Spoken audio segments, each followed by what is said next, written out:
In a world shaped by conflict headlines from Eastern Europe to the Middle East, the question remains, what actually stops war? Not just temporarily, but sustainably. Today, we're focusing on one powerful answer: dialogue.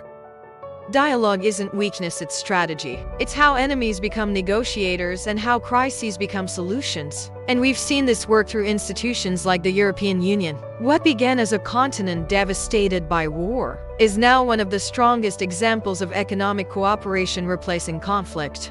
Exactly. The European Union shows us that when nations choose conversation over confrontation, borders can transform from battle lines into bridges. And alongside that, we have NATO, a military alliance, yes, but one that also plays a critical role in preventing war through collective dialogue and deterrence.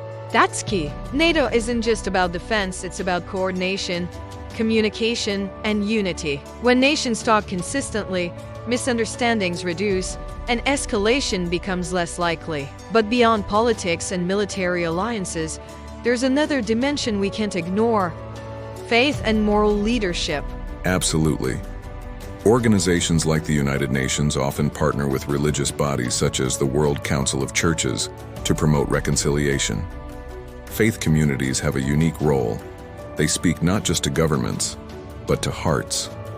And history shows us that religious voices can calm tensions where politics alone cannot. They emphasize shared humanity, forgiveness, and justice, values essential for lasting peace. So what are the real rewards of dialogue? Stability, fewer wars, stronger economies, trust building, even among historic rivals, reduced military conflict, saving lives and resources, long-term peace structures, not just temporary ceasefires. And perhaps the greatest reward: hope. Dialogue reminds the world that conflict is not inevitable, that even in the darkest moments, there is always a path forward through listening, understanding, and cooperation. In a time where tensions rise globally, the message is clear. When nations speak, wars can pause.